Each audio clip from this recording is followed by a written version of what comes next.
ராம் ராம் ஜெய ஜெய சங்கர ஹர ஹர சங்கர ஸ்ரீ குருப்யோ நமஹ.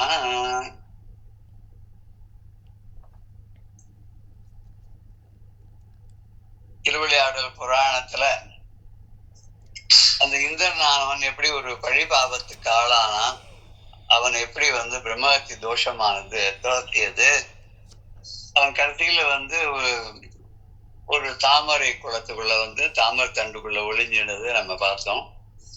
அதுக்கப்புறம் நகுஷன்கிறவனை கொண்டு வச்சு அவன் ஒரு அபிஷ்டத்தனமா நடந்ததுனால அவனுக்கு சாபம் ஏற்பட்டு அவன் மலைப்பாம்பா பூலோகத்துல விழுந்துட்டான்றதையும் பார்த்தோம். அதுக்கப்புறம் இந்திரனை எப்படியாவது மன்னிச்சு நீங்க கூட்டின்னு வந்துடணும், நீங்க பழையபடி குருவா இருந்து இந்திர லோகத்துடைய பொலிவெல்லாம் எழுந்து போன பொலிவெல்லாம் நீங்க மறுபடியும் ரிட்ரீவ் பண்ணணும்னு தேவர்கள்லாம் போய் கேட்டதுனால அவரும் குருவும் மனசு இறங்கி வந்துட்டார். அந்த அந்த சந்தர்ப்பத்துல தான் நம்ம குருவனுடைய மகிமையை பத்தி எல்லாம் நம்ம பார்த்துட்டே வந்தோம். இதுல சிஷ்யனா இருந்து குருவா மாறி அவன் ஒரு மகான்களுடைய ஸ்டேஜ அடைஞ்சு அதுல இருந்து திருப்பியும் சிஷ்யனாக வர வேண்டிய நிலைக்கு தொடர்ந்து அதுக்குள்ள திருப்பியும் மறுபடியும் ஞானம் பெற்று மறுபடியும் குரு ஆகிற மாதிரி இதெல்லாம் இருக்கு. சாதாரண ஒரு சிஷ்யனா இருப்பா, குரு ஆயிடும், அவ்வளவுதான். அப்படிதான் நம்ம பார்த்திருக்கோம் கதையில. இதுல ஒருத்தர் சிஷ்யனா இருந்து குருவா மாறி பெரிய லெவலுக்கு போயிட்டு அப்புறம் திருப்பி மறுபடியும் சிஷ்யனா வேற ஒருத்தட்ட அதுக்கப்புறம் மறுபடியும் குருவாகி இப்படி ஒரு கதை ஒண்ணு இருக்கு. அது கிடைச்சது. அதை நம்ம எல்லாருடைய இதுக்காக நம்ம அதை பகிர்ந்துக்கலாம் அப்படின்னு தோணித்து மனசுல. நம்ம பக்த விஜயத்துல பாக்குறச்ச பாண்டரங்கனை பத்தி நிறைய கதைகள் உண்டு. பாண்டரங்கனுடைய பக்தர்கள் எல்லாம் பார்த்தா ரொம்ப சாதாரணமானவளா இருப்பான். சாதாரண தொழில் பண்ணக்கூடிய ஏழை எளியவர்களுக்கு கூட அவர் அவ்வளவு சௌலபியத்தோட அவளோட மூவ் பண்ணி அவளுக்கு அருள் பண்ணி அவளோட விளையாடி எல்லாம் பண்ணிருக்காங்க. அவருடைய பக்தர்களே ரொம்ப சிரேஷ்டமானவா அப்படின்னு சொல்ல ஞானா முக்தாபாய், ஞானாபாய், சக்குபாய் அப்படின்லாம் சொல்லுவாங்க. கோரா கும்பர், நாமதேவர், துக்காராம், மீராபாய், அப்புறம் கபீர் தாசர், இவ எல்லாருமே பாண்டவனுடைய பக்தர்களா இருந்திருக்கான்னு சொல்லுவா. நாமதேவர் தான் ரொம்ப முக்கியமானவர். அந்த நாமதேவர் நிறைய அபங்கங்கள் பண்ணார். அவர் நினைச்சிருந்த அளவுக்கு பண்ணல, ஒரு 60% தான் பண்ணியிருந்தாராம். அதனால அதுக்குள்ளேயே அவருக்கு ஆயுஸ் முடிஞ்சு போச்சுன்னு மறுபடியும் அதே நாமதேவரே துக்காராம் மகாராஜா பிறந்து மீதிய எல்லாம் எழுதினார்னு சொல்லுவாங்க. பக்த விஜயத்துல அந்த கதைகள் எல்லாம் சொல்லுவா. நாமதேவரா இருந்த போது அவர் முழுக்க முழுக்க பாண்டரங்கனோட ரொம்ப க்ளோஸா, எப்படி அர்ஜுனன் இருந்தானோ கிருஷ்ணனோட அந்த மாதிரி அவர் இருந்தார். அவனு எப்ப கூப்பிட்டாலும் பாண்டரங்கன் இவர்கிட்ட வந்துடுவான். இவ வாசல்ல அந்த சொக்கட்டான் எல்லாம் விளையாடுவா. அப்புறம் இவர் கொண்டு வச்சு இவரு சாப்பாட்டு கொண்டு வந்திருக்கிறதெல்லாம் அந்த பாண்டரங்கனுக்கு ஊட்டி விடுவார். அந்த பாண்டரங்கன் இவருக்கு காலை பிடிச்சு விடுவான். இப்படி ரொம்ப க்ளோஸ். ஒரு என்னன்னா அந்த உறவுக்கு என்ன இது சொல்றது, பேர் சொல்றதுன்னு தெரியாத அளவுக்கு க்ளோஸ். ஒரு நாள் என்ன ஆச்சுன்னாக்க இன்னொரு பக்தர் கோராகும் பர்னோத்தர், அவர் பானைகள்லாம் செஞ்சு வைக்கிறவர். அவருடைய ஒரு இல்லத்துல ஒரு பெரிய ஃபங்க்ஷன் நடந்தது, ஒரு பஜனை நாம சங்கீர்த்தம் நடந்தது. அதுக்கு எல்லாரும் போயிருந்தார். அதுல ஒரு முக்கியமான சொல்லப்பட்ட ரொம்ப யங்கஸ்ட் அவர் ஞானேஸ்வர் மகாராஜ். ஞானேஸ்வர் மகாராஜ் எல்லாம் அப்பெல்லாம் 12-13 வயசா இருக்கும். அவருடைய தம்பிகள் நிருத்திய தேவர், இன்னொருத்தர், அப்புறம் முக்தாபாயின்னு அவருடைய தங்க, அவதான் கடைசி. அவளுக்கு 7-8 வயசு. இவளுடைய கதை சொல்லணும்னு அது இன்னொரு அக்கேஷன்ல பெருசா சொல்லலாம். அது ஒரு பெரிய சமாச்சாரம். அது இவ என்னன்னா இப்ப எல்லாம் கலந்துக்கிறா. அப்ப இந்த முக்தாபாய் ரொம்ப சின்ன குழந்தை, அவ 8 வயசு தான். அவ இந்த கோரா கும்பரை பார்த்து கேட்கிறா, இது என்ன ஓரத்துல இவ்வளவு பானை அடுக்கி வச்சிருக்கல, விதவிதமா இருக்க, இதெல்லாம் என்னன்னு கேக்குறான். அவர் சொல்ற, இது ஒரு பக்கம் இருக்க, இதெல்லாம் விற்கிறதுக்காக வச்சிருக்கமா, இதெல்லாம் வெந்த பானை. இந்த நடுவுல வச்சிருக்கலாம், இதெல்லாம் வேக வைக்கிறதுக்காக பண்ணிருக்கிற பானைகள். அப்புறம் அந்த பக்கம் வச்சிருக்கா, அதெல்லாம் உபயோகம் இல்லைன்னு ஒதுக்கி வச்சிருக்கிற பானைகள். மறுபடியும் இடிச்சதை பொடியாக்கி மண்ணா கலந்து அதே இதுக்காக உபயோகப்படுத்த வேண்டியதுதான்.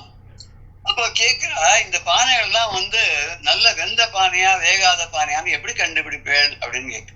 அவர் சொன்னா, அவர் சின்ன குச்சி ஒண்ணு வச்சிருக்கா, அந்த குச்சியால தட்டினா அதுல வர சப்தம் இருக்கு, அந்த நாதத்தை வச்சு நான் இது என்னன்னு கண்டுபிடிச்சு அதை பிரிவு பண்ணிடுவேன் அப்படின்னு சொன்னா, இந்த மாதிரி பானையில தான் அப்படி இருக்கா, இல்ல மண்ணுனாலதான், மண்ணுல இருந்து வந்தது தானே, பஞ்சபூதங்களால் ஆனதானே இந்த உடம்பு.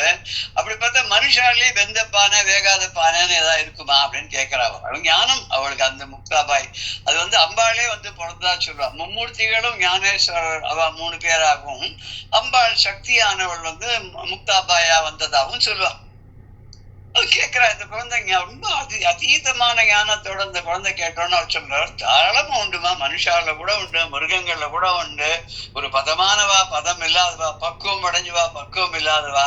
இப்படி பக்குவம் அடைஞ்சவாளை வெந்த பானைன்னு சொல்லலாம். பக்குவம் வராதவாளுக்கு, பதம் ஆகாதவாளுக்கு வேகாத பானைன்னு சொல்லலாமேங்க. அப்படின்னு உங்க குச்சியை கொடுங்க அப்படின்னு அவ கையில குச்சியை வாங்கிக்கிறா.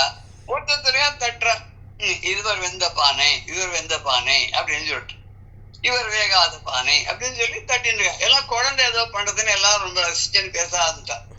இவர் இப்படியே அடுத்தது நாமதேவர் உட்கார்ந்து இருக்கார். அவர் பாண்டவங்களுடைய ஒரு அத்தியந்த பக்தர், க்ளோஸ் ஃப்ரெண்ட் இல்லையா. அவருக்கு எப்பவுமே ஒரு ஈகோ உண்டு. தான் ரொம்ப க்ளோஸ் பாண்டவங்களுக்கு, நேருக்கு நேரா உட்கார்ந்து பேசி விளையாடி, அப்புறம் ஒரு அழகா விஷயங்கள்லாம் ஒருத்தருக்கு ஒருத்தர் பரிமாறிக்கக்கூடிய அளவுக்கு சௌலபியம் உடையவர் ஒரு ஈகோ அவருக்கு இருந்தது. இவர் அந்த குச்சி எடுத்துன்னு அவர் தட்ட போன போது அவர் என்ன பண்ணா, தலையை தள்ளிட்டாராம். இதனை துண்டு சுண்டக்கார மாதிரி இருக்கு, இது நம்ம தலையில தட்டி நம்மள வெந்த பானை வேகாத பானைன்னு சொல்றது அப்படின்னு தலையை நகர்த்தின்ட்டாலாம். நகர்த்தின்ட்டோன்னா அவர் தட்டிட்டு இது வேகாத பானைன்னு சொல்லிட்டாலும். இவருக்கு ரொம்ப ஒரு அவமானமா போயிடுச்சு. இத்தனை பெரிய இந்த வேலை இத்தனை பக்தாள் இருக்கிறச்ச நம்மள சீனியர் மோஸ்டா இருக்கும். எல்லாருக்கும் தெரியும் நம்ம எவ்வளவு க்ளோஸா பாண்டரங்கனோட இருக்கோம்னு. நம்ம இந்த சுண்டக்காய் அளவு நின்று இது 8 வயசு பொண்ணு வேகாத பானைன்னு சொல்லிடுச்சு. சொன்ன உடனே அத்தனை பேரும் வேற சிரிச்சுட்டா, வேற உடனே ஏழ்த்து போயிட்டாரு. இது கோவம் வந்துடுச்சு. ஏழ்த்து போயிட்டு வீட்டுக்கு போயிட்டார். வீட்டுக்கு போயிட்டு பாண்டரங்கனை கூப்பிட்டு அழற, இந்த மாதிரி இந்த மாதிரி ஒரு சின்ன குழந்தை அவமானப்படுத்திடுது, நீயும் பார்த்துட்டு இருந்தே, என்னுடைய சப்போர்ட்டுக்கு நீ வரலையே அப்படின்னு சொல்லி அவர் அழற. அப்ப பாடுறங்கன்னு வந்துட்டான். வந்த உடனே கேட்கிறா, இந்த மாதிரி இந்த குழந்தை என்ன இது வேகாத பானைன்னு சொல்லிட்டு சொல்லலாமா? அம்மா கரெக்டா தானே இந்த குழந்தை சொல்றக்கா. சின்ன குழந்தைகளுக்கும் தப்பாவே சொல்ல மாட்டா, அது கல்மஷமே கிடையாது. அதுக்கு சொல்றதெல்லாம் வாஸ்தவமா தான் இருக்கும். அந்த குழந்தை கரெக்டா தான் சொல்லிருக்கா, சரியா தான் சொல்லியிருக்கா அப்படின்னு. ஆனா நீ அதை ஒத்துக்கிறியா? ஆமா நிச்சயமா ஒத்துக்கிறேன். ஏன் உனக்கு பதம் தள்ளி, இன்னும் உனக்கு ஈகோ இருக்கே, உனக்கு நான்கிற அகங்காரம் மமகாரம் எல்லாம் இருக்கே, அப்படியா சொல்ற? ஆமா, ஏன்னா உனக்கு குரு உபதேசமே இல்லையே அப்படிங்கிறார் பாண்டவங்க. என்னது குரு உபதேசம்? குரு தானே கடவுள்கிட்டயே கூட்டின்னு போற, எனக்கு கடவுளான நீயே எனக்கு கிடைச்சுட்டியே, அப்புறம் என்ன குரு உபதேசம் தனியா வேண்டியிருக்காங்க? அதெல்லாம் இல்லப்பா, ஞானம் வரணும்னா குருவுடைய உபதேசம் வேணும். குரு உபதேசம் இல்லைன்னா, குருவனுடைய தீட்சை இல்லைன்னு சொன்னா ஞானம் வராது, பதம் வராது, பக்குவம் வராது. நம்ம இப்படிதான் இருப்போம். என்னதான் அவனுக்கு ரொம்ப க்ளோஸ் ஃப்ரெண்டா இருந்தாலும், பகவானே உன்னோட தோழனா இருந்தாலும், நீ மனுஷனா பிறந்தவனுக்கு என்னென்ன நியதிகளோ, என்னென்ன தர்மசாஸ்திரம் சொல்லிருக்கிறதோ அதெல்லாம் நீ அதுபடி நடக்கலன்னு சொன்னாக்க, நீ அதுக்கு உள்ளதை நீ அனுபவிச்சுதான் ஆகணும், வேற வழியே கிடையாது. அப்ப சொல்ல, அப்படின்னு எனக்கு மோஷம் கிடையாதான்னு. நிச்சயமா கிடையாதுன்ட்டு. உன்னோட வைகுண்டத்துல எனக்கு இடம் கிடையாதுன்னா கண்டிப்பா கிடையாது. நீ இருக்கிற இடத்துக்கு நான் வருவேன், நான் இருக்கிற இடத்துக்கு நீ வர முடியாது. அதுக்கு என்ன பண்ணணும்னா குருவனுடைய தீட்சை வேணும், குருவனுடைய உபதேசம் வேணும். இப்ப என்ன பண்ண சொல்ற அது கிடைக்கிறதுக்கு அப்படின்னு கொஞ்சம் இறங்கி கேட்கிறார் நாமதேவர். கேட்ட உடனே பாண்டரங்க சொல்றான், இங்க இருந்து ஒரு 10 மைல் தள்ளி ஒரு ஊர் இருக்கு, கிராமம். அந்த கிராமத்துல ஒரு சிவன் கோவில் இருக்கு. அந்த சிவன் கோவிலுக்கு போ, அங்க ஒருத்தர் இருப்பார். அவரை முதல் நீ அங்க கோயிலுக்குள்ள பார்த்த உடனே அவர் அங்கேயேதான் இருப்பார். அவரை நீ பார்த்துட்டு அவர்கிட்ட சரணாகதி பண்ணி பிரபத்தி பண்ணி அவர்கிட்ட நீ உபதேசம் வாங்கிட்டு வந்தேன்னா, அதுக்கப்புறம் உனக்கு பதம் வந்துடும், பக்குவம் வந்துடும். எல்லாத்துலயும் நீ என்ன பார்ப்ப, என்னையே எல்லாத்துலயும் பார்ப்ப, அந்த நிலை உனக்கு கிடைக்கும் போங்கிறார். இப்ப இங்க ஒரு குட்டி கதை ஒண்ணு குறுக்க வருது. அந்த குரு யாரு அப்படின்னாக்க, அது ராமதேவருக்கு தெரியாது, ஆனா நமக்கு தெரியும். நம்ம சொல்ல பெரியவாளா சொல்லிருக்கனால அவர் பேர் என்ன சொல்லுவாருனாக்க சாரங்க தேவர் அப்படின்னு பேர். அவரும் ஒரு குரு கிட்ட உபதேசம் வாங்கிட்டு தபசெல்லாம் பண்ணி அவர் புலி மேல வருவாராம் சாரங்க தேவர். அவருடைய ஸ்பெஷாலிட்டி என்னன்னா, எந்த ஒரு செத்து போன வாழ்க்கை உடலை கொண்டு அவர் முன்னாடி போட்டாலும் அவர் 2 நிமிஷத்துல ஜபிச்சு ஜலத்தை தெளிச்சாருன்னா அவ உயிரோட எழுந்துருவாளாம். அந்த இடத்துக்கு ஒரு சமயத்துல இவர் அந்த ஒரு அதனால ஒரு மமத்தையோட இருந்திருக்கார். ஒரு நாள் அந்த இடத்துல அவரை பார்க்கறதுக்கு நிறைய பேர் பொறிச்சது ஞானேஸ்வர் அவர் பிரதர் சிஸ்டர் முக்தாபாயோட அங்க போறா. அங்க போனோடனே அவ வீட்டு வாசல்ல அவ்வளவு கூட்டம் இருக்கு. அந்த ஆசிரமத்து வாசல்ல பக்கத்துல கேட்கிறா என்னது இதுன்னு. ஒண்ணு இல்ல, இது நாங்கெல்லாம் ஒரு எங்க சொந்தக்காரத்தில் போயிட்டு அவர் பாடி எடுத்துட்டு வந்திருக்கோம். இவர் உள்ள போனா அவர் ஏதோ மந்திரம் ஜெபிச்சு தண்ணி தெளிச்சு அவர் யோக சக்தியினால உயிர்ப்பிச்சுடுவார், அதுக்காக நிக்கிறோம். இந்த குட்டி சொல்லித்தான், இதுக்கு போய் பெரிய யோக சக்தி மந்திரம் இதெல்லாமா தேவையா? எங்க நீங்கெல்லாம் வாங்க, உங்களுடைய யார் போயிட்டு அளவாள் எடுத்து நீங்க வாங்குவோன்னு தனியா ஒரு மரத்தடியில உட்காந்து எல்லாத்தையும் கையில ஒரு குச்சி வச்சுன்னு வீட்டெல்லாம்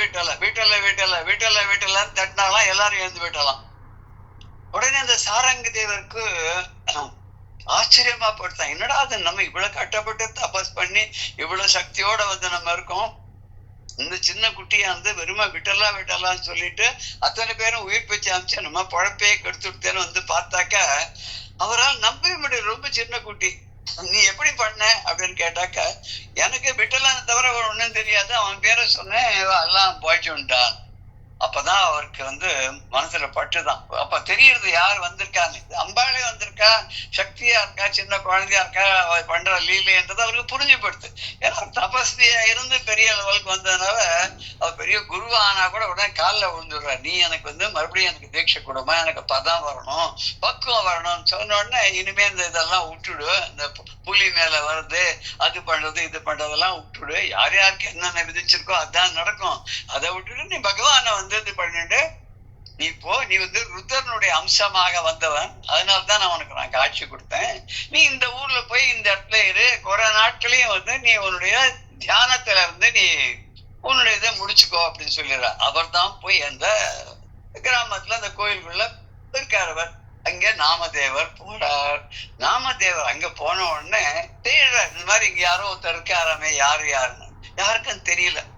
யாரோ ஒத்தாமத்தான்னு சொல்றான், தெரியாதுப்பா, அந்த கோயிலுக்குள்ள ஒரு பரதேசி படுத்துட்டு இருக்காரு, அவனா போய் கேளுன்னு. உள்ள போனாக்க ஒருத்தருக்கு நிறைய பெரிய சடையெல்லாம் இருக்கு, ரொம்ப வழுக்கான வஸ்திரங்கள்லாம் இருக்கு, பார்த்தாலும் ஒரு பரதேசி மாதிரி இருக்கு. அவர் என்ன பண்ணாருன்னா, அந்த கோயிலுக்கு சின்ன கோவில் தான் அது, அந்த கோவிலுக்கு உள்ள அந்த வாசப்படி இருக்கு இல்லையா, அது மேல தலை வச்சுட்டு தன்னுடைய காலை உள்ள இருக்கக்கூடிய சிவலிங்கத்து மேல போட்டுன்னு படுத்துன்னு இருக்காரு.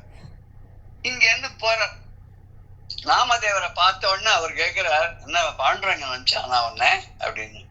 என்னது எப்படி இவருக்கு தெரியும், இங்க படுத்துன்னு இருக்கார், அது இவ்வளவு அலட்சியமா சிவலிங்கத்து மேலேயே காலை போட்டுன்னு படுத்துன்னு இருக்காரு, இவர் நம்மளை பார்த்த உடனே சொல்றாரு அப்படி. ஆமா பாண்டுறங்கன்னு தான் என் நினைச்சான், நானும் உனக்காதான் காத்துட்டு இருக்கேன் உனக்கு உபதேசம் பண்றதுக்குன்னு. எனக்கு நீங்க உபதேசம் பண்றதா? துடுகூட லட்சியமே பண்ணாதான் அந்த பரமேஸ்வரன் மேலேயே காலை போட்டு படுத்துட்டு கேள்விங்க, உங்களை போய் குருன்னு சொல்லி உங்ககிட்ட உபதேசம் வாங்கிக்கோ, தீட்சை வாங்கிக்கோன்னு பாண்டுரங்கன்னு அனுப்புறான்.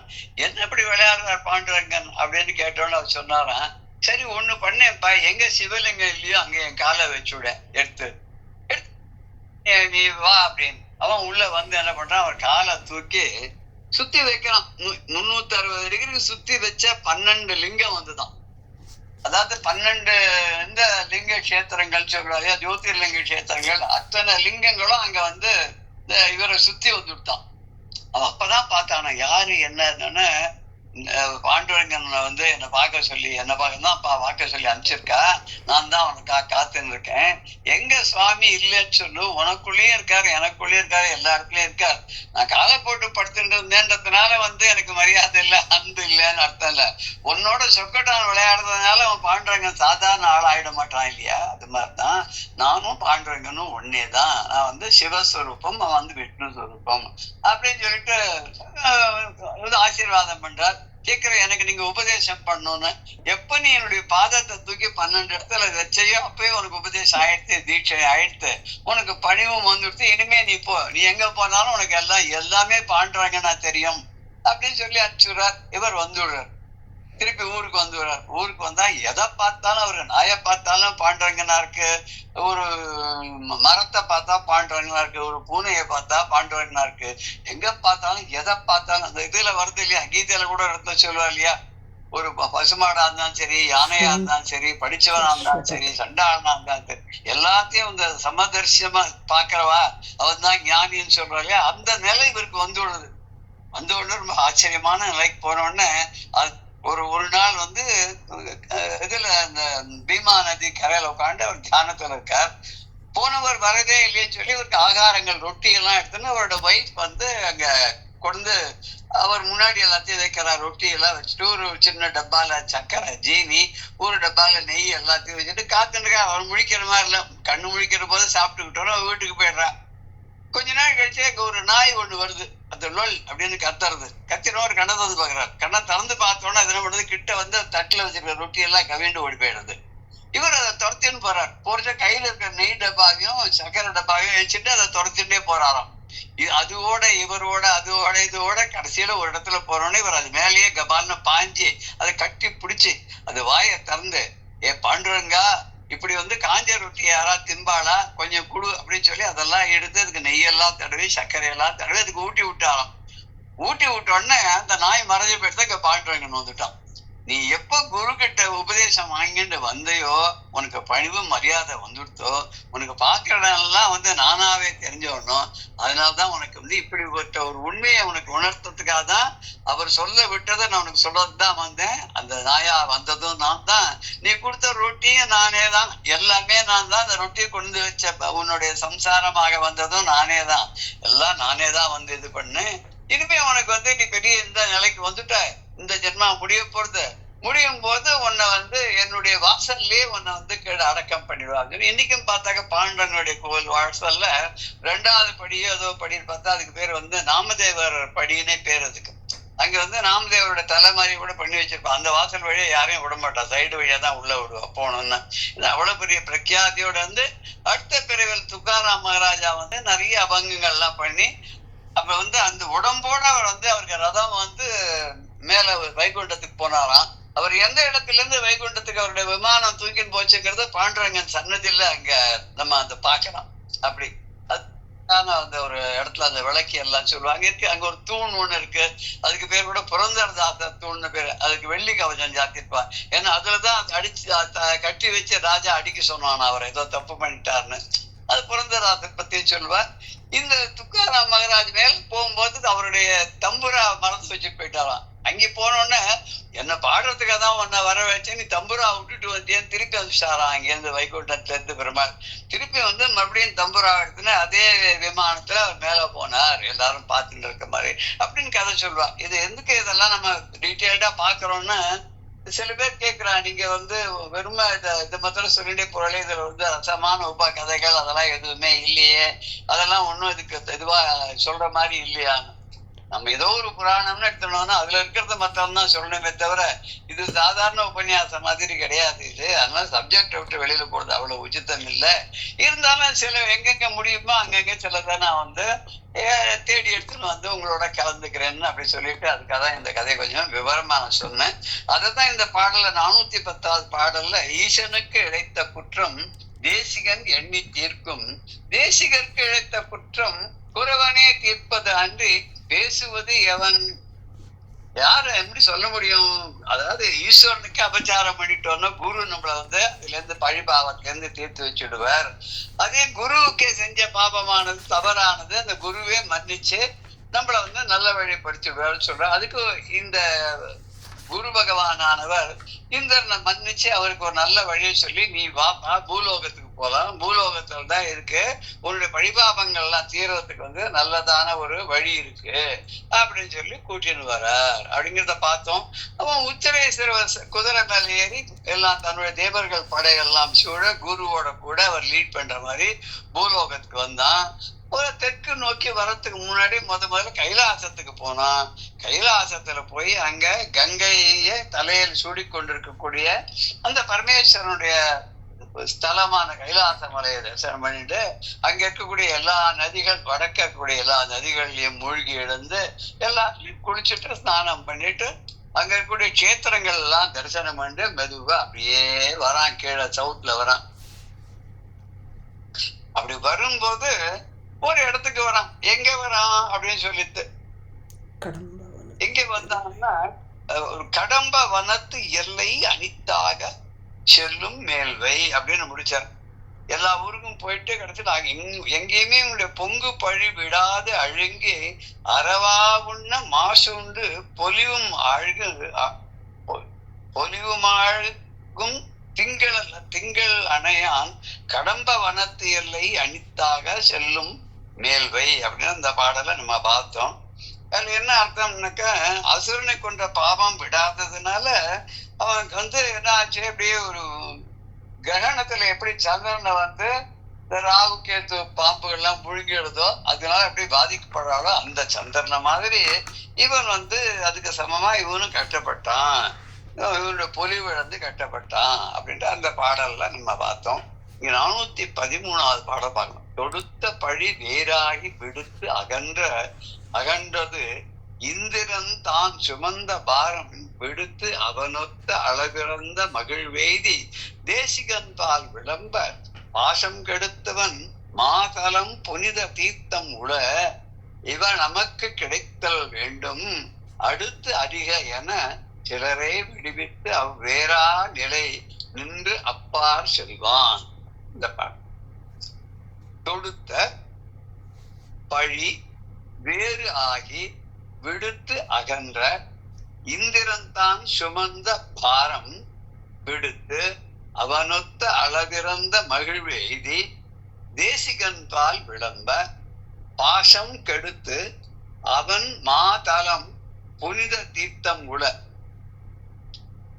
இவை நமக்கு கிடைத்தல் வேண்டும் அடுத்து அறிக என சிலரை விடுத்து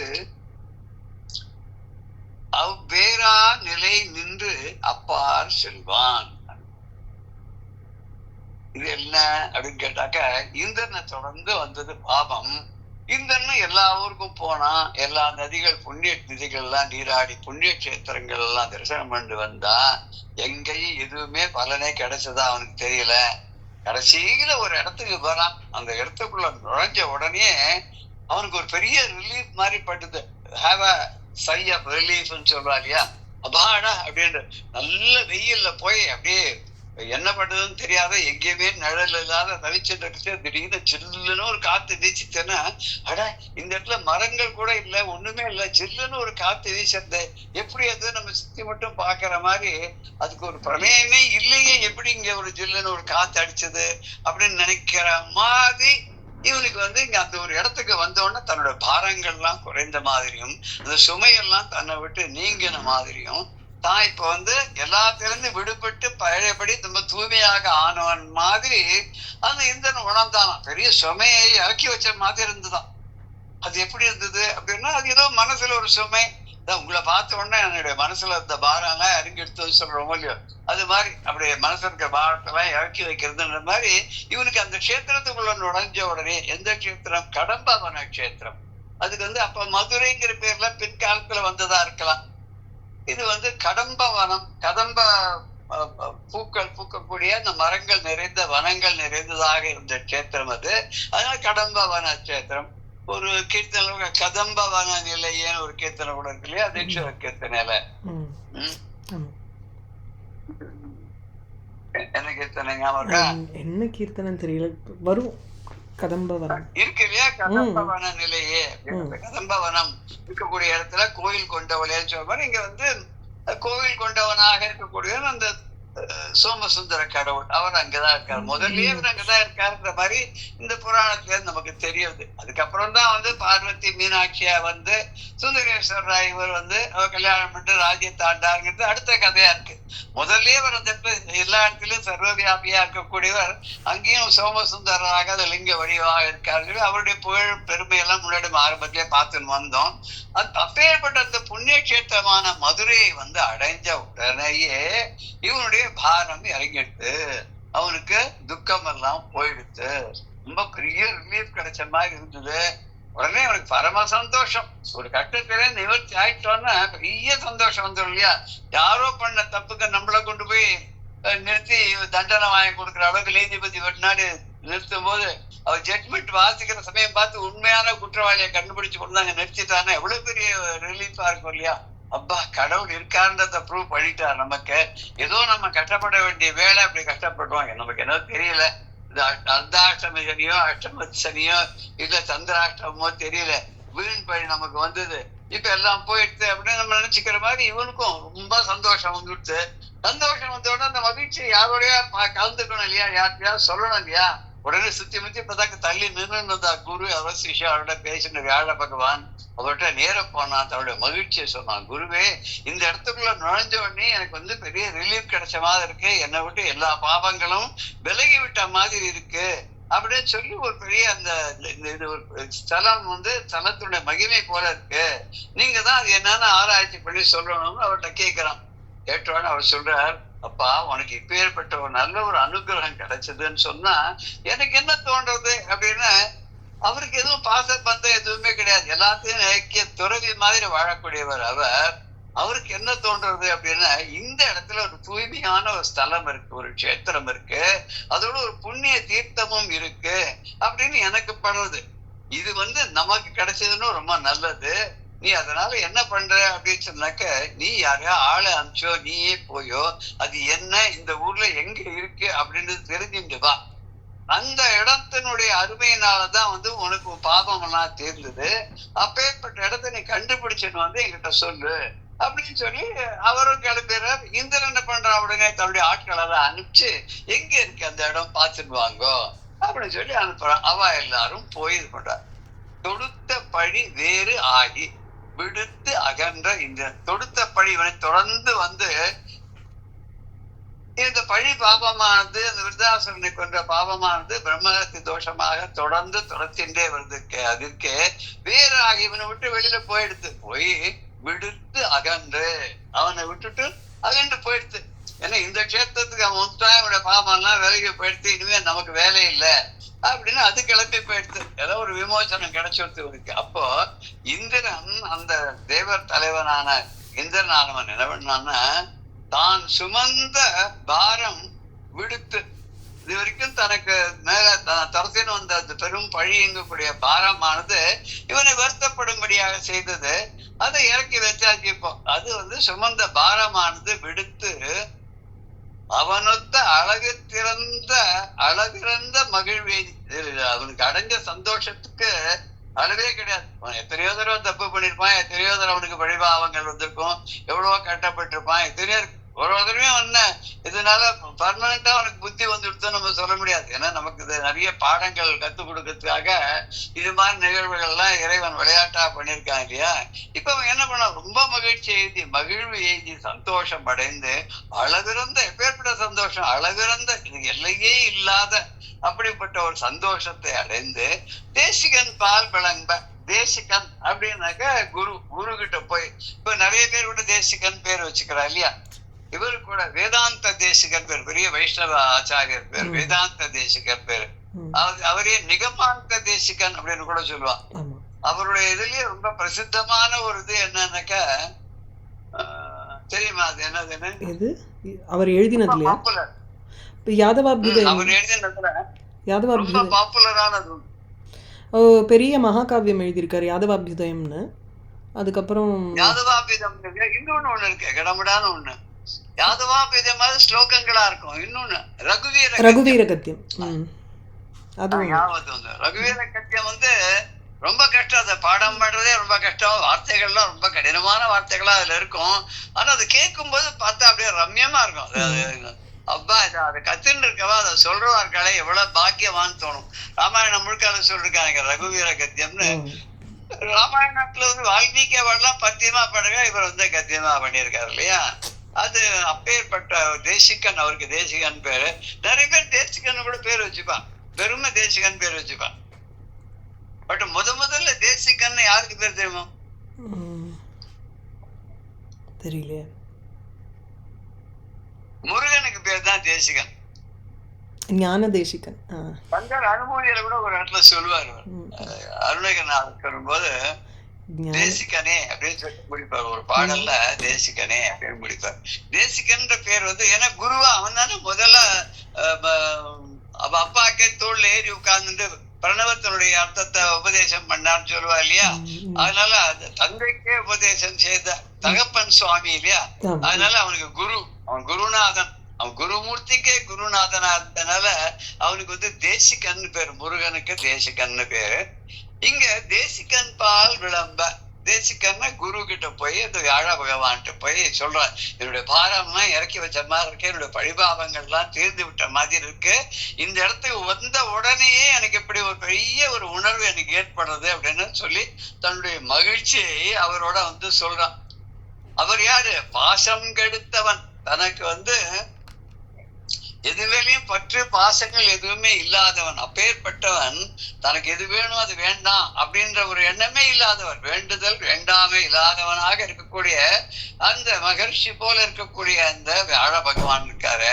அவர் என்ன சொல்றாரு இந்திரனை பார்த்து, இந்த தலம் ரொம்ப புனிதம், இங்க வந்து புனிதமான ஒரு தலம் இருக்கு, அது மாத்திரம் இல்ல ஒரு தீர்த்தமும் கூட இங்க பெரிய ஒரு தீர்த்தமும் புண்ணிய தீர்த்தமும் இருக்கு. ஒரு கஷேத்திரம்னா அந்த கஷேத்திரத்துல வந்து கஷேத்திரத்துக்குள்ள மகிமை இருக்கும், அது உள்ள ஒரு மூர்த்தியினால ஒரு விசேஷம் இருக்கும். அங்க இருக்கக்கூடிய புண்ணிய ஸ்தலத்துல இதுல ஒரு தீர்த்தத்தினாலையும் ஒரு தீர்த்தம் ஸ்தலம் மூர்த்தின்னு எல்லா விதமான விசேஷமும் இருக்க வேணும் இந்த இடத்துல. அப்பேற்பட்ட இவை நமக்கு கிடைத்தல் வேண்டும், இதெல்லாம் நமக்கு கிடைக்கணும்ப்பா. நம்ம வந்து இத வந்து கைவசப்படுத்திக்கணும். இத அதுக்கு என்ன பண்ணுவேன்னு தெரியாது. இது வந்து காடா நிறைஞ்சிருக்கு, கடம்ப வனமா இருக்கு, இதுல எந்த இடத்துல அந்த மூர்த்தி இருக்கு, எந்த இடத்துல அந்த குளம் இருக்கு, இதெல்லாம் தெரியல. அதனால அது கோவிலா எப்படி என்னன்னு தெரியல. அதனால என்ன பண்ண, அடுத்து அறிக, இது நமக்கு கிடைக்கணும், இது போய் தேடி இது என்னன்னு கண்டுபிடிச்சுன்னு வா அப்படின்னு சொல்ல, இந்த நம்ம இவனை நேரம் போனா இவனுக்குதான் 33 கோடி தேவர்கள்லாம் வந்திருக்காள் கூட. அவெல்லாம் அந்த தேவகணங்கள்லாம் அனுப்பிச்சு இதெல்லாம் எங்க இருக்குன்னு தேடிட்டு வாங்கின சிலரை விடுத்து, அதுல கொஞ்சம் பேரை எத்தனையோ சுக்ரீவனுடைய வானரங்கள் அத்தனையும் சேர்ந்து வந்து நின்னாலும் ராமர் யாரை தேர்ந்தெடுத்தார்? ஆஞ்சநேயர் தான் தேர்ந்தெடுத்தார். ஆஞ்சநேயரை தேர்ந்தெடுத்து அவர்கிட்ட தான் வந்து கணையாழியை கொடுத்து அனுப்புறார் இல்லையா. ஏன்னா கண்டிப்பா இந்த செயலை இவன் முடிப்பான், வள்ளுவர் கூட அதான் சொல்ல, இதனை இவன் முடிப்பான் என்று ஆய்ந்து அவன்கிட்ட அந்த செயலை கொடுத்தா நல்லா நடக்கும்னு சொல்றார் திருக்குறள். அதே மாதிரி இவனாலதான் முடியும்ன்றத உணர்ந்து அனுமார்கிட்ட கணையாழியை கொடுத்து அனுப்புறார் ராமர். அவரிடத்துல போய் சீதையும் பார்த்து அதையும் கொடுத்து அவகிட்ட சூடாமணியும் திருப்பி கொண்டு கொடுத்து பெரிய ஒரு 2 பேரையும் சேர்த்து வைக்கிறார் இல்லையா. ஜீவாத்மா பரமாத்மாவோட சேர்த்து வச்ச குரு மாதிரி அவர் இருந்தார் இல்லையா. அதுல வந்து இதை யாரு பண்ணுவான் அப்படின்னு இவனும் இந்திரனும் என்ன பண்றான், யார் அனுப்பிச்சாக்க இந்த கண்டுபிடிச்சு ஒரு வாழ சொல்லி அந்த தேவர்கள்லயே ரொம்ப சிறந்த வாழா இருக்கக்கூடியவராக ஞானவானாக இருக்கக்கூடிய வாழை தேர்ந்தெடுத்து அவளை போய் கண்டுபிடிச்சுன்னு சொல்லி அனுப்பிச்சுட்டு என்ன பண்ணான், அவள்தான் அனுப்பிச்சு அதே கண்டுபிடிக்கணும்னு சொல்லணும். அது வரைக்கும் வேலை இல்லை, அங்கேருந்து கிளம்பிட்டான் அவன். அங்கிருந்து இப்ப ஏற்பட்ட ஒரு நிலை, அதுக்கு நடுவில் என்ன பண்ண, அரா நிலை நின்று அப்பார் செல்வான். அவட்ட கொடுத்துட்டான், இவன் ஒன்னும் பண்ணல, வேலையெல்லாம் டெலிகேட் பண்ணியாச்சு. இவன் வந்து அப்படி எல்லாம் பார்த்துட்டு அவன் அங்கேருந்து கிளம்பிட்டான். அந்த இடத்துல நமக்கு எதுவுமே வேலை இல்லை, வந்த காரியம் முடிஞ்சு போச்சு. அந்த கஷேத்திரம் எங்க இருக்குன்றத கண்டுபிடிச்சோன்னா அதுக்கப்புறம் நம்ம ஆவணம் செய்யலாம் அப்படின்னு நம்ம கிளம்பிட்டான். அதை கண்டுபிடிக்கிறா, அது எப்பேற்பட்ட கஷேத்திரமா இருக்கு அதெல்லாம் மேற்கொண்டு சொல்லிட்டு வரப்போற. இந்த பாடலுக்கு அடுத்த பாடலை வந்து இதுல என்ன கஷ்டமான வார்த்தைகள்னா, தொடுத்த பழினா தொடர்ந்து வந்த பழி பாபம் அப்படின்னா, அடுத்து அறியன அதை அடுத்துன்னா அதை சார்ந்து அதை சேர்ந்து அதில் போய் அது தேடி அவற்றை தெரிந்து கொள்க, சென்று அறிந்து கொள்க, அறிய அவற்றை அறிந்து கொள்வதற்காக வேறா நிலை அப்படின்னு தன்னுடைய பாபங்களை எல்லாம் வேறாக நீக்கிய அந்த இடம் நிலை, அந்த இடத்த கண்டுபிடிச்சிடுவான்னு சொல்லி அனுப்புறா எல்லாரையும். இவெல்லாம் என்ன பண்றா அப்படின்னா போய் பாக்குறா, ஒரு இடத்த பாக்குறா. ஒரு இடத்த பார்த்தா அது எப்படி இருக்கு அப்படின்னாக்க, ஒரு இது கூட சொல்லுவா இல்லையா, ஆதிசங்கர பகவத்பாதா வந்து வடக்கேந்து தெற்கு நோக்கி வரும்போது சிங்கேரியில வந்து வரைச்ச ஒரு இடத்துல ஒரு தவளைக்கு வந்து பாம்பு கொடை பிடிச்சுட்டு இருந்ததுன்னு சொல்லுவா. தவளை வந்து பாம்புக்கு இறை, அப்பேற்பட்ட இடத்துக்கு இது வந்து பாம்பானது அந்த தவளைக்கு வந்து கொடை பிடிச்சுட்டு இருக்கு, மழையில நனையாத அப்படின்னு நம்ம படிச்சிருக்கோம் இல்லையா. அதனால மகான்கள் இருக்கிற இடத்துல, மகான்களுடைய பார்வை இருக்கிற இடத்துல அவ வசிக்கக்கூடிய இடத்தெல்லாம் எப்படி இருக்கும்னா தெய்வீகம் பொருந்திருக்கும். அங்க பகை உணர்வே யாருக்கும் இருக்காது. ஒருத்தருக்கு ஒருத்தர் ஒரு பரம எதிரியா இருக்கிறா கூட அந்த இடத்துல ரொம்ப நண்பர்களா இருப்பான்னு சொல்ற மாதிரி இந்த இடத்துல அறிவில்லாத குரங்குகள், அங்க வந்து மலை எல்லாம் சூழ்ந்திருக்கு, மலையில அருவிகள்லாம் இருக்கு. அங்க பக்கத்து பார்த்தாக்க இங்க அறிவில்லாத குரங்குகள்னு அந்த குரங்குக்கு அவ்வளவா புத்திசாலித்தனம் கிடையாது. அது என்னன்னா ஏதோ பண்ணிட்டே இருக்கும், ஒரு நிமிஷம் சும்மா இருக்காது. ஏதாவது ஒரு வேலை பண்ணிட்டே இருக்கும். அதுக்கு பிரயோஜனம் இருக்கோ இல்லையோ, அதுக்கு அர்த்தம் இருக்கோ இல்லையோ, அது பாட்டு ஏதாவது ஒரு வேலையை செஞ்சுட்டே இருக்கும் இல்லையா. அப்படி அந்த அறிவில்லாத குரங்குகள்லாம் என்ன பண்றதுன்னா, இந்த மலையிலேருந்து வரக்கூடிய அருவிகள், இந்த வாட்டர் ஃபால்ஸ்லாம் இல்லையா, குற்றாலத்துல இருக்கு, அது மாதிரி அந்த மாதிரி 5 அருவியெல்லாம் சொல்றோம் இல்லையா, அந்த அருவிகள்ல போய் அங்க போய் குளிச்சுட்டு அங்கேருந்து என்ன பண்ணுது, அந்த அருவிகள் மேலேருந்து கொட்டுறது, எங்கேருந்து எல்லாமோ தண்ணி ஒன்று சேர்ந்து வருது. மலைகள் எல்லாம் இருக்கக்கூடிய முத்து, பவழம், மாணிக்கம் அப்படிங்கிற வந்து அதனுடைய அந்த குவியல்களை எல்லாம் அப்படியே அது உருட்டி எடுத்துன்னு வருதான் அந்த அருவிகள். அருவி எடுத்துன்னு வரும்போது அதெல்லாம் மேலேருந்து கீழே விழுது, பளபள மின்னறது. அதெல்லாம் என்னதுன்னு இதுகளுக்கு தெரியாது. இருந்தாலும் அது எல்லாத்தையும் அள்ளி எடுத்துன்னு வருது. அள்ளி எடுத்துன்னு வந்து ஒரு பக்கத்துல இருக்கக்கூடிய பாறை மேல வைக்கிறது. பாறை மேல வச்சுட்டு அதெல்லாம் ஒரு சிவலிங்கம் மாதிரி அது மனசுல நினைச்சுக்கிறது, பூஜை பண்றது. இப்படி சாக்கியர்னு ஒரு இவர் இருந்தார். அவர் என்ன சொல்றது, நாயன்மார்கள் ஒருத்தர் சாக்கியர்னு. அவர் வந்து சமணர்கள் காலத்துல இருந்தவர். அப்பெல்லாம் சிவ இது பூஜை பண்ணி யாரா பண்ணா அவெல்லாம் அந்த சமணர்கள் பிடிச்சோன்னு போய் தண்டனை கொடுப்பா. அதனால அவர் என்ன பண்ணுவாரா, பெரிய ஒரு கல்லை நட்டு அதுக்கு வந்து இந்த சாக்கியரை கூட சின்ன சின்ன சின்ன பொடி பொடி கற்களா எடுத்து வச்சுட்டு அதெல்லாம் ஓம் நம சிவாய ஓம் நம சிவாயன்னு சொல்லி அதை அர்ச்சனை பண்ற மாதிரி போடுவாங்க. அந்த சமணர்களுடைய தூதர்கள்லாம் வந்து பார்த்துட்டு இதுதான் பைத்தியம், பெரிய கல்லை சின்ன கல்லால அடிச்சுட்டு இருக்குன்னு போயிடுவாங்களாம். ஆனா ஆக்சுவலா அவர் சின்ன சின்ன கற்கள்லாம் பொடி கற்கள்லாம் எடுத்து மந்திரத்தை சொல்லி பெரிய கல் மேல போடும்போது அத்தனையும் புஷ்பமா மாதிரி கைலாசம் தரக்கூடிய பரமேஸ்வரனுடைய பாதங்கள்ல போய் விழுந்ததாக எதை சொல்றது, பெரிய புராணத்துல இருக்கு. அது பேர் சாக்கியர்னு பேர் அந்த. அது மாதிரி இங்க இந்த குரங்குகள்லாம் என்ன பண்றதுன்னா சிவலிங்கம் மாதிரி பிடிச்சி வச்சுக்காங்க. இந்த மலை அருவியிலேருந்து கொண்டு வந்த ரத்தனங்களையும் பவழங்களையும் முத்துக்களையும் கொண்டு வந்து அங்க அப்படியே வைக்கிறது. வச்சுட்டு என்ன பண்றது, அபிஷேகம் பண்ணணும். திரும்பி மறுபடியும் போய் கையில இந்த அருவி நீரை வந்து கையில ஏந்திட்டு வருது. கையில ஏந்திட்டு வந்து இதுக்கு அபிஷேகம் மாதிரி பண்றது. பண்ணிட்டு அந்த குழந்தையோட கையெல்லாம் கனங்கரையில் இருக்கு. அந்த கனங்கரையில கற்கள் கைகள், அந்த கையில வந்து அங்கங்க பக்கத்துல தோட்டத்தில் இருக்கக்கூடிய புஷ்பங்கள் எல்லாம் பறிச்சுட்டு வருதான். சாதாரண குரங்கு பூவெல்லாம் பார்த்தா பிச்சு போடும். குரங்கு கையில கிடைச்சா பூ மாலைன்னு சொல்லுவா இல்லையா, அதுக்கு அருமை தெரியாது, பிச்சு போட்டுடுவா. ஆனா இந்த குரங்கு என்ன பண்றதுன்னா முதல்ல இந்த ரத்தனங்கள்லாம் ஒரு குவியலா பண்ணி சிவலிங்கமா மாத்தி அந்த அருவியில தண்ணி கொண்டு வந்து அபிஷேகமா பண்ணி அதுக்கப்புறம் வந்து அங்க பக்கத்துல இருக்கிற தோட்டத்தில் இருக்கிற பூக்கள் எல்லாம் பறிச்சு கொண்டு வந்து தன்னுடைய கரிய விரல்களால அந்த மலர்களை எல்லாம் எடுத்து அந்த சுவாமிக்கு சூட்டி அக்கம் பக்கத்துல இருக்கக்கூடிய செடி கொடிகள்ல இருக்கக்கூடிய பழங்கள் எல்லாம் பறிச்சுட்டு நைவேத்தியமா அங்க பண்ணி வழிபாடு பண்றதுதான். இது மாத்திரம் இல்லையா, அங்க பக்கத்துல 2 விதமான மிருகங்கள், அதாவது சிங்கம் மாதிரி ஒரு மிருகம், அது எந்த காலத்துல அது தெரியல. அது சிங்கம் மாதிரி முகம்லாம் இருக்குமா, யானை மாதிரி அதுக்கு துதிக்கே இருக்குமா. நம்ம இன்னொரு கதை கூட கேள்விப்பட்டிருக்கோம் இல்லையா, சரபேஸ்வரர்னு ஒரு சுவாமி. சரபேஸ்வரங்கிறது கும்பகோணத்து பக்கத்துல எனக்கு திருபுவனமா ஏதோ ஊர்ல அங்க அந்த கோவில், பெரிய கோவில் அங்க சரபேஸ்வரர். அதாவது சிவனுடைய ருத்ர அம்சம். அவர் சரபேஸ்வரரா வந்தான்னு சொல்லுவார். சரபேஸ்வருடைய சக்தி ரூபமாக கூட அவரை வந்து பிரத்யங்கராஜ் அப்படின்னு சொல்றாரு. அவருடைய மனைவியாக அம்பாள் சிவன் மாதிரி அந்த அவர் வந்து யாழி ரூபம். அவர் எப்படி வந்து மிருகமும் இல்ல, மிருகத்திலே எந்த மிருகமும் பர்டிகுலரா சொல்ல முடியாத மனுஷனாவும் இல்லபடியா அப்படி ஒரு அவதாரம் எடுத்துட்டு வந்தாங்களோ அது ஒரு தனி கதை.